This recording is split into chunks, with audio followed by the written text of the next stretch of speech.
오늘과 내일은요, 두 번에 걸쳐가지고 고넬료의 믿음에 대한 고넬료, 하나님의 경건, 고넬료의 경건, 하나님의 경외하는 것, 이 교계가 무언가에 대해서 오늘과 내일 두 번에 걸쳐서 말씀을 드리고자 합니다. 어제는 제가 사도행전 고넬료가 사도행전에 나오기 때문에 사도행전 전체에 표를 만들어가지고 사도행전 그 개요를 다 설명을 했죠. 사도행전은 우리가 완벽하게 알아야 되는데, 왜냐면요, 사도행전이 참으로 중요하죠. 더구나 10장에 보고 나면요, 고넬료와 베드로의 만남이 참으로 중요한 사건으로 등장을 합니다. 이런 것들이 우리가 완벽하게 성경을 알아야 되는데, 성경을 가장 쉽게 이해하는 방법은 전체를 도표로 만들어보는 방법이에요. 도표를 전부 다 만들어 보다 보면은 그 표가 한 개 다 보이게 됩니다. 제가 자랑은 다행이지만은 이미 제가 만든 도표가 한 5천 개 정도 된다고 했잖아요. 그걸 하나하나 보다 보면요, 성경이 전체가 한 개 다 보여가지고 완벽하게 외우지 않으려 해도 자연적으로 이해하게 됩니다. 그러니까 목사님들이요, 저한테 표를 내리밖에 하지 않으려면은 전체를 성경 보면서 뭐죠? 표로 만들어놔, 표로. 그래야 내 것이 쉽게 됩니다. 성경은 전부 다 내 안에 내 것이 돼야 돼요. 그래야 그냥 내 안에 쌓인 것이 끊임없이 나올 수 있습니다.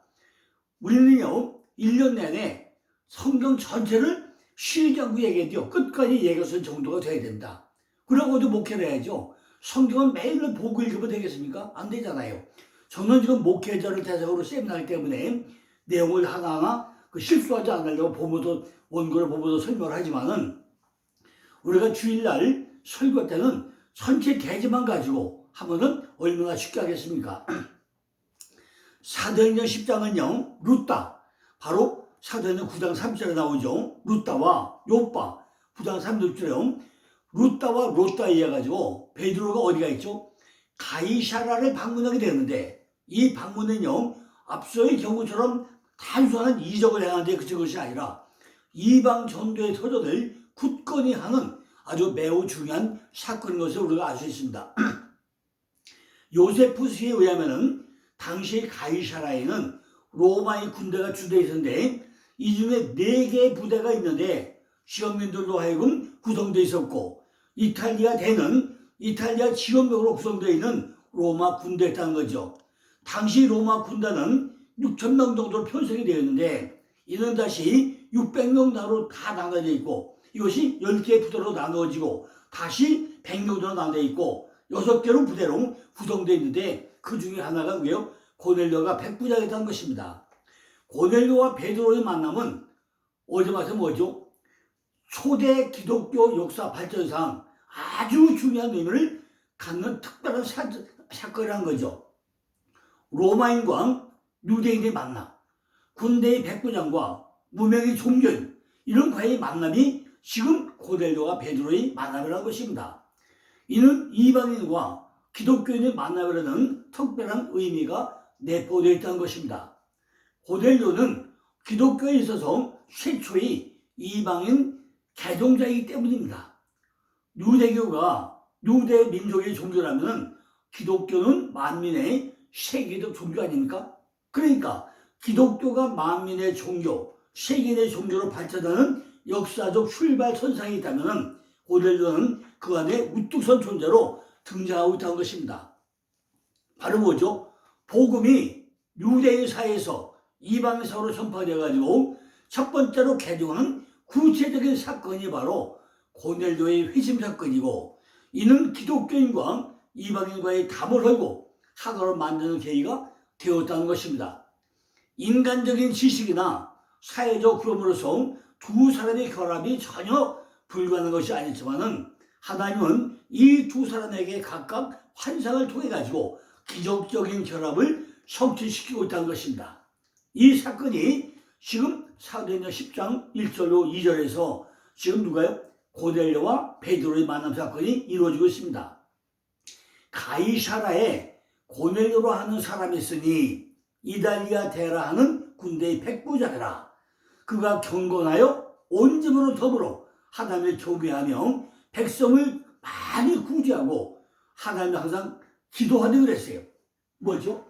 고넬료의 경건, 바로 유세베스, 하나님을 두려워하는 믿음, 경건한 믿음, 신앙이 깊은 믿음인데 뭐예요? 거기 또 하나님을 뭐했다고요? 경외, 포배요. 경외했다는 거죠. 뭐예요? 무서워하고 두려워하고 존경하고 이것이 경외인데 우리가 교회에서 하나님이 경외하라 이 얘기는 자주 써먹는데 실제 깊은 내용을 잘 이해를 못하고 그냥 단어만 써먹습니다. 그래서 오늘과 내력을 쳐가지고 경외의 본질이 뭔가, 우리가 교회에서 왜 하나님을 경외해야 되는 것인가, 이 부분을 이번 기회에 완벽하게 이해를 하시기 바랍니다. 제가 성경 예배꾼데 하나하나 예문을 들어서 설명할 예정인데 오늘과 내력을 쳐가지고 정말 우리가 교회에서 일상으로 써먹는 그죠? 경외가 뭔지 정확하게 이해하는 시간이 되길 간절히 바라겠습니다. 사도행전 10장의 내용은요, 사도행전의 새롭고 뚜렷한 전환점이 되고 있다는 거죠. 지금까지는 예루살렘과 그 밖에 그리스도의 사역자들이 발길을 닿았던 곳으로 거기에는 유대인이나 또는 할례를 받고 유대 종교에 귀한 헬라인들만 복음을 전달했다는 거죠. 그러나 이제는 이방인에 대한 전도가 시작이 되고 있다는 것입니다. 10장에서부터 그들에 대한 신앙의 문이 열리기를 시작하고 있다는 것입니다. 사도 베드로는 할례받지 않은 이방인 기독교 교회에 들어온 것을 처음으로 인정한 사람이 바로 베드로였다는 거죠. 그리고 로마 백부장 고넬료가 이방인으로 첫 입교한 사람이 되었고 그와 함께 그의 가족과 친구들도 입교가 허용되고 있었다는 것입니다. 이방인들에게 복음이 전파되고 성도들과 같은 시민과 하나님의 권속들에 대해서는 나그네요 외국인 같았던 자들이 복음으로 개정되었다는 것은 사도들에게까지 힘들어온 일이 아닐 수 없었다는 것입니다. 에베소서 3장 6절 보니까 이는 이방인들이 복음으로 말미암아 그리스도 예수 안에서 함께 후사가 되고, 그죠? 싱클레 로마노스, 함께 후사가 되고, 싱클레 로마노스, 함께 된 상속자, 공동 상속자 됐다는 거죠. 함께 지체가 되고, 함께 지체가 뭐죠? 시소모스, 같은 몸이 됐다는 거죠. 함께 약속에 참여자가 되고, 함께 뭐 약속에 에판겔리아, 약속의 참여자가 되었다는 거죠. 참여하는 자, 신메토커스, 함께 참여하는 이런 사람이 되었다는 거죠. 예수 안에서 함께 후사가 되고 함께 지체가 되고 함께 약속에 참여가 되었다는 것입니다. 디모데전서 3장 10절 보니까 크도다 경건의 비밀이요 그렇지 않다는 이 없도다 그랬어요. 여기서 뭐죠? 경건이죠. 유세베이야, 경건, 유세베이야. 그는 육신으로 나타나 버리시고 영으로 의롭다 하심을 입으시고 천사들에게 보이시고 만국에서 전파되시고 세상에서 믿음바 되시고 영광 가운데 올리 우셨다고 설명하고 있습니다. 그리스도가 이방인에게 전파되고 세상에서 얻어바 되신 것은 큰 경건의 비밀이라고 할 수 있다는 것입니다. 그러나 아직은 복음이 이방인들에게 의도적으로 전하지는 않았다는 거죠. 그리고 그들 중에 아무도 아직까지는 신뢰받은 사람이 없었다는 것입니다. 고넬료는 계획적으로 전도되고 복음을 믿은 첫 사람이 되었다는 거죠. 고넬료는 어떤 사람이요? 고넬료라는 뜻이 어떠냐? 고넬료는 뭐죠? 콜넬리오스. 뭐야? 뿔이 뭐죠? 힘과 권능. 힘 있고 권는 게 뿔이야. 고넬료라는 의미가 뿔. 바로 권위, 힘, 권능 이런 의미를 가지고 있다는 거죠. 고넬료는 뭐죠? 군대의 백부장, 장교였다는 거죠.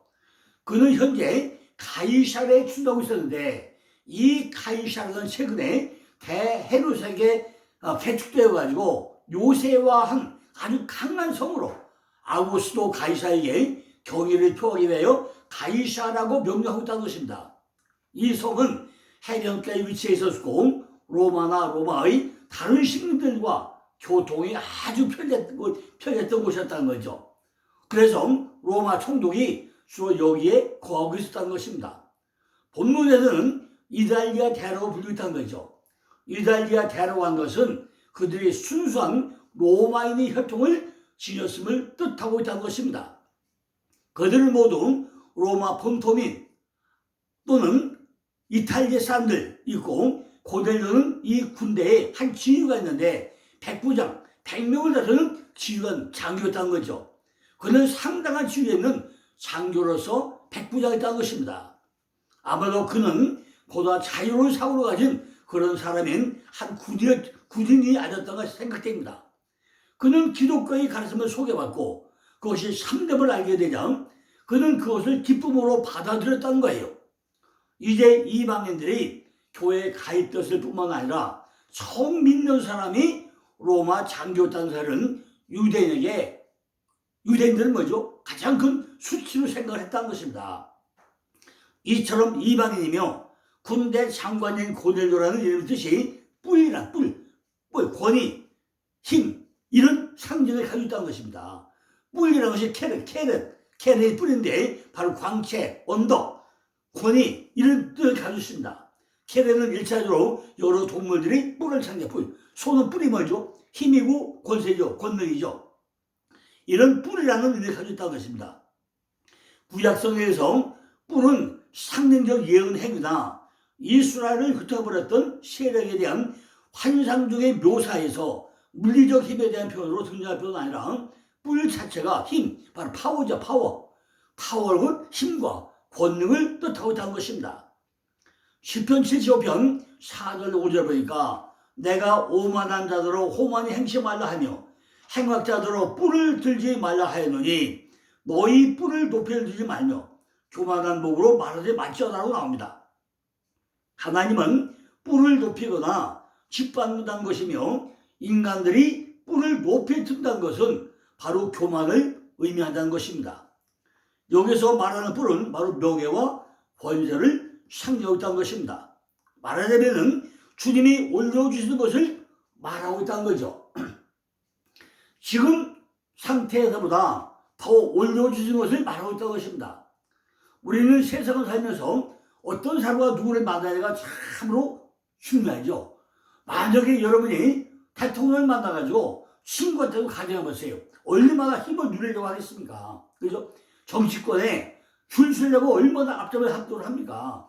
지금 고넬료가 베드로를 만남으로 주님께서는 고넬료의 지금의 상태로 다음 단계로 더 올려주셨는데 이것을 여기서는 뿔이라고 표현하고 있다는 것입니다. 하나님께서 불려주시고 올려주시고 명예도 권세도 전부 다 올려주시겠다는 것입니다. 우리들도 오늘날 세워줄 수 있냐를 보시려고 이곳에서 뭐예요? 고넬료를 통해서 우리에게 설명했다는 것입니다. 우리도 교회에서 우리 삶 가운데서 내가 권위로 권세로 명예로 하나님이 나를 올려주시기 위해 가지고 오늘 베드로와 고넬료 사건 통해서 우리들에게도 올려주고 싶다고 설명하고 있는 내용이 오늘 고넬료 사건이라는 것입니다. 고넬료가 잘하고 이 사람이 잘 듣기 때문에 신앙을 본받아야 된다는 것이 아니라 이것을 샘플로 들어가지고 하나님께서는 뿔을, 권세를, 명예를 우리에게 주시고자 한다는 것을 지금 고넬료를 예를 들어가지고 네가 정말로 믿음 안에 있고 경건한 자가 되고 나면은 그죠? 하나님이 경외한 자가 되고 나면은 내가 너를 올려주겠다. 네가 스스로 올려받는 게 아니라 하나님이 내가 너를 올려주겠다. 뭐를 그러죠? 모든 명예, 모든 권세 전부 다 올려주겠다는 거죠. 명예와 권세를 일으켜가지고 세우는데 누굴 동작시켜서 고넬료를 통해서 오늘날 우리에게 잘 적용해보라고 설명하고 있는 내용이라는 것입니다. 고넬료가 뭐 했다고요? 고넬료는 하나님을 경외, 그죠? 포배하고, 무서워하고, 두려워하고, 존경하고 했다는 거죠. 우리는 이렇게 말로만 하나님을 경외한다고 하는데, 과연 내가 그걸 하냐는 거죠. 우리는 교회 가서 뭐 하죠? 하나님이 누구냐, 내가 누구냐? 이 질문 자체도 답변을 못하고 있지 않습니까? 내가 나 누구인지 잘 몰라요. 내가 나를 몰라. 근데 내 안에 하나님을 내가 얼마나 많이 아니란 거죠. 우리는 내가 하나님을 잘한다고 착각하면서 그렇게 살아가고 있다는 것입니다. 과연 하나님이 어떤 분인지 우리가 얼마나 정확하게 알고 있냐는 거죠. 근데 우리가 하나님을 경외하는 것을 우리가 철저히 하고 있습니까? 안 하고 있잖아요. 2절에 보니까 그가 경건하여 온 집으로 더불어 하나님을 경외하며 백성을 많이 구제하고 하나님께 항상 기도했다고 했습니다. 첫 번째로 그가 경건하여 온 집으로 더불어 하나님을 경외했다고 설명합니다. 온 집으로 더불어 하나님을 경외했다는 말은 뭐죠? 온 식구와 함께 다 하나님을 경외했던 표현도 뜻도 있겠지만은 어디? 내 안에 있는 군사, 온 식구들이 내 마음속에 있는 모든 것들이 전체가 다 뭐죠? 하나님을 경외했다는 이 설명 아닙니까? 마태복음 20장 37절 보니까 예수께서 그러되 내 마음을 다하고 목숨을 다하고 뜻을 다하여 주 너희 하나님을 사랑하라고 하신 것 같이 나의 온 마음과 뜻을 전부 다 바쳤다는 것이 온 집안으로 더불어 바로 세웠다고 지금 설명했다는 것입니다. 우리가 이렇게 성경을 잘 봐야 돼요. 성경은 전부 다 누가 되냐죠? 다 나타난 얘기로 했잖아요. 그러면 마태복음 20장 37절에가 뭐죠? 마음을 다하고 목숨을 다하고 뜻을 다하여 주의 하나님을 사랑하라 한 말이 밖의 이야기인가요? 밖의 표면적인 이야기일까요? 아니잖아요. 전부 다 내 안에 있는 그 많은 군사들, 어제까지 뭐였죠? 정말로 누가 언덕에 골고다 골짜기 있는 그죠? 에스겔 골짜기 있던 그죠? 아굴 골짜기 있던 그 많은 군사들 전부 다 살려면 어떻게 되죠? 내가 마음을 다하고 뜻을 다해가지고 목숨을 다해가지고 이걸 전부 다 살아야 되는 거 아닙니까? 아굴 골짜기에 그죠? 에스겔 골짜기에 환상의 골짜기에 그 많이 쌓였던 그 많은 군사들을 우리가 살려야 될 거 아닙니까? 내 속에는 전체가 온 집안이라는 것입니다. 그렇다면은 온 집안과 더불어 하나님의 경외가 되는데 하나님을 경외하는 것이 무엇이냐면 경외. 우리가 경외라는 단어를 정확히 이해를 해야만이 하나님을 경외할 거 아니겠습니까? 경외라는 사전적 의미는요, 공경하고 어려워한다. 이것이 사전적 의미를 가지고 있습니다. 즉 하나님을 두려워하며 떨며 높이며 생각하는 것이 경외라고 할 수 있다는 것입니다. 우리가 하나님을 선하심이라고 한 것을 맛보아 알게 될 때 그가 크신 분이고 또한 크게 경외받아야 할 그런 사실도 망각해서는 안 된다는 것입니다. 그의 선하심까지도 자녀가 가지는 존경과 경외의 고유한 대상이 된다는 것입니다. 호세아 3장 5절 보니까 그들은 여호와 그의 인자심을 경외하리라고요. 이게 무슨 얘기죠? 그들은 여호와와 그의 인자심을 경외하리라는 거예요. 여호와를 경외하라. 즉 그를 경배하고 매사에 그에 대한 너희 의무를 인식하며 자기 하나님께 구하는 백성과 같이 그를 두려워하되 피하지 말고 그를 경외하되 그를 구하라는 거예요. 그죠? 경외가 뭐예요? 하나님을 구하라는 거죠. 스스로 그에게 말을 걸며 그에게 너희 자신을 맡기라는 거예요. 내일은요 하나 시편 33편에서 설명을 하겠습니다만은 경외를 우리가 완전히 이해를 해야 된다는 것입니다. 우리가 하나님을 경외하며 그를 찾도록 경외하게 해가지고 그렇게 해가는 자들은 이 빈약한 세상에서조차 모든 좋은 곳에 부족함이 없으라는 것이 본문에서 우리에게 약속해 주고 있는 내용이라는 것입니다. 그들은 모든 좋은 것들을 전부 다 소유하게 될 것이며 무엇이든지 부족하다고 불평할 이유가 조금도 없게 된다는 거죠. 또한 이 세상의 생활에 대해서도 하나님의 손길로부터 그의 생명을 유지하는 데 필요한 모든 것을 받을 것이라고 설명합니다.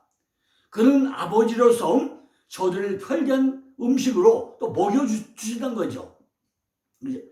저들이 그보다 더한 위안물을 원하더라도 무한하신 시에다가 유익하다고 보시는 한 그들에게 주어질 것이고 부족한 것이 있다면 다른 것으로 보충을 해주겠다는 거죠. 빌립보서 4장 11절 18절 보니까 바울은 모든 것을 가졌고 풍부했으니 이는 그가 자족했다고 설명을 합니다. 만사에 충분하신 하나님에 대한 믿음을 가지고 살아가는 자는 부족함이 없다는 것입니다. 그들은 하나님에 대해서 충분히 소유하고 있다는 것입니다. 자기 스스로를 신뢰하고 자기 자신의 손이 그들을 충분하다고 생각하는 자는 궁핍을 느끼게 될 것이다. 하나님께 신뢰를 두고 그를 열심히 찾는 자들은 틀림없이 먹을 것을 공급받게 될 것이라는 것입니다.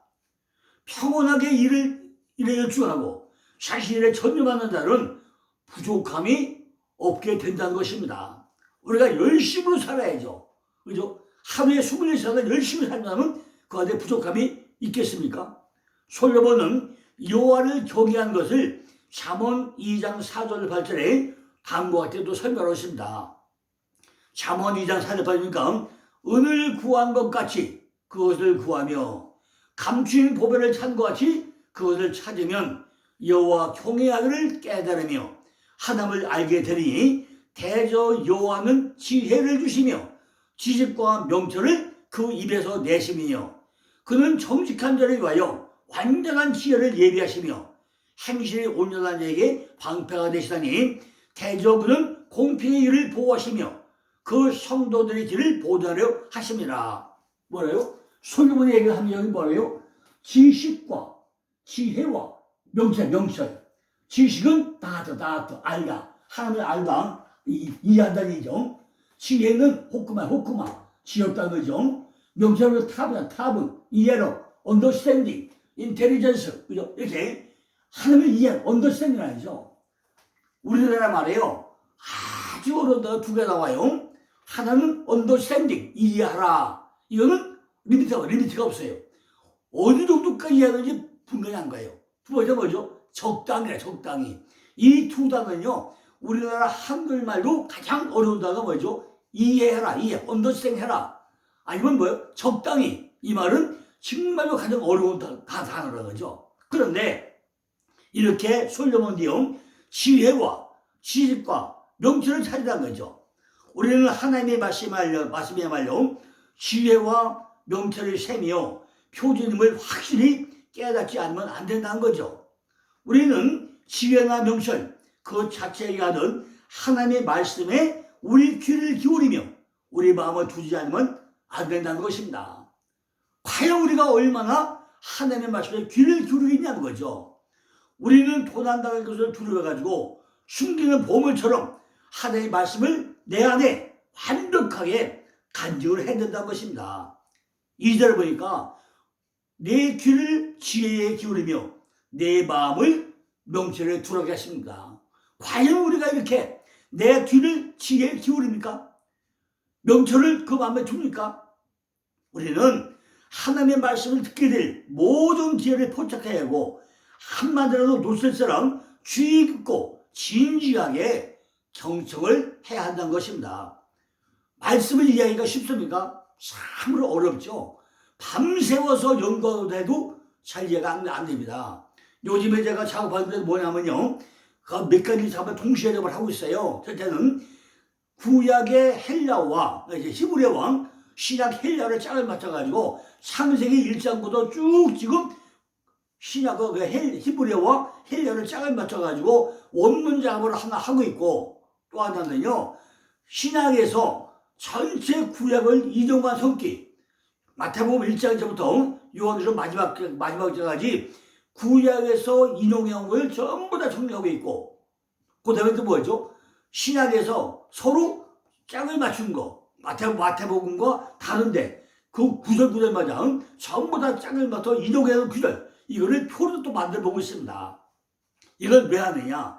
우리가 하나님 말씀을 어떻게 인용하고 어떻게 적용했는지 전부 다 성경 여기서는 어떻게 했는지 짝을 맞춰보면 성경이 전부 다 뭘로 되어 있어요? 말씀의 통로로 이루어져 있습니다. 제가 말씀의 통로가 5개라고 하지 않습니까? 통로로 이루어졌는데 통로를 다 꿰뚫다 보면은 성경은 하나 다 보인다는 거죠. 우리가 이렇게 내 귀를 지혜에 기울이며 내 마음을 명철에 두라고 했습니다. 우리는 하나님의 말씀을 듣게 될 때 아주 기회를 잘 포착을 해야 된다는 거죠. 우리가 말씀 하나라도 헛되이 들으면 안 된다는 것입니다. 우리는 우리 마음도 하나님의 말씀에 받쳐야 돼요. 비추고 받쳐야 한다는 것입니다. 내 마음속에 있는 말씀을 하나님 말씀과 전혀 짝을 맞춰서 봐야 된다는 것입니다. 아주 진지하고 깊고 경청해야 한다는 것입니다. 3절에 보니까 우리는 기도도 많이 한다고 했잖아요. 기도는 뭐죠? 나를 태우는 게 기도잖아. 나를 태우는 거예요. 우리는 굶주림으로 거의 죽게 된 자가 허겁지겁 먹을 걸 찾듯이 지식을 불러 구하자면 안 된다는 것입니다. 요즘에요, 인터넷 보니까 아주 낮은 수준의 지식, 지혜만 막 떠들고 있어요. 그죠? 물론 그 중에도 많이 얻을 게 있죠. 그러나 귀만 솔깃하고 눈만 돌아는 이런 말씀이 얼마나 많이 있습니까? 히브리어 원어를 가르친다는 분들이요, 단어 하나만 가지고 시간만 때우고요, 엉뚱한 얘기죠. 성경과 관계없이 성경이 깊은 내용과 적용을 했는데 그런 내용을 하는데요, 또 많은 분들이 거기는 또 홀딱 빠져들어요. 아주 구독자들도 엄청 많아요. 그런데 그거에 잘 보고 나면요, 아이고 정말 성경을 짝을 맞춰 그러고 하고 있단 말이죠. 이걸 건축을 할 때도요, 기초를 잘 쌓아야 되는데 건물 잘면서 뭐죠? 나중에 리모델링 하려고 나면요 더 힘들어. 헛된 공사하고 나면요 그걸 뜯어고치려면은 머리가 쉬어야 돼요. 그러지 마시라고요. 정말로 뭐가 본질인지 제대로 깨닫고 우리가 지혜와 지식과 명철이 뭔지 정확히 알고 찾아보시라고요. 우리는 지식의 가치와 그 지식에 대한 우리의 필요성을 아는 자답게 끈질기게 우리가 하나님께 졸고 매달리고 연구를 해야 된다는 것입니다. 우리가 끈질기게 이마에 땀나고 코피 날 정도로 하나님께 매달려야 내 안에 뭐가 와요? 지혜와 지식과 명철이 내게 오게 된다는 것입니다. 그냥 오는 게 아니라는 거죠. 베드로전서 2장에 보니까 우리는 갓난아이들 같이 순전하고 신령한 것을 달라고 보채자면 안 된다는 거죠. 어린아이가요, 엄마 젖을 먹을 때 그냥 먹습니까? 젖을 빠는 게 쉽습니까? 이마에 땀 나고요, 얼마나 힘들게 빨아먹습니까? 젖이 그냥 나와요.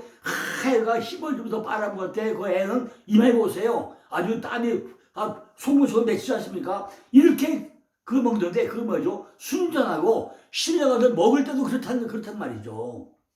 우리는 명철을 얻으려고 우리 자신이 소리를 높여가지고 그 소리가 어디까지? 하늘에까지 이르게 해야 된다는 것입니다. 그냥 명철이 옵니까? 하늘까지 올라가야 돼요. 야고보서 1장 10절에 보니까 가장 좋은 은사와 온전한 산물이 다 위로부터 빛들이 아버지께로 내려오나니라고 했습니다. 이처럼 지식과 지혜와 명철을 구하는 것이 여호와를 경외하는 것이라는 것입니다. 은을 구한 것 같이 지식과 지혜와 명철을 구하라는 거예요. 은이 뭐죠? 열망과 갈망이잖아요.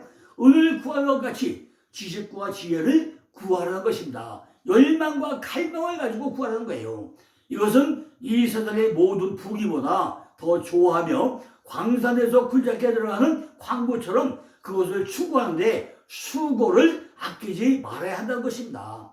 광부는 광석을 채취해가지고 백절불굴의 끈기와 정복할 수 있는 견실한 지조와 결의로서 큰이라는 고단을 견디면서 큰 위험을 무릅쓰면서 은을 캐난 거 아니겠습니까? 잠언 2장 6절에 보니까 여호와께서는 스스로 지혜로 있을 뿐만 아니라 지혜를 주시기도 하셨습니다. 왜냐하면 명철을 열어주시는 것은 하나님이 특권이기 때문인 것입니다. 그의 입에서 즉 율법과 예언자를 통해서 기록된 말씀과 그의 사역자를 통해서 지식과 명철을 내신다는 거죠. 기록된 말씀과 그의 사역자는 다 인간에 대한 그의 입에서 나온다는 것입니다. 하나님의 지혜라는 것이 바로 그것이. 그리고 우리는 뭐예요? 구하고 찾고 두드려야 한다는 것입니다. 그죠?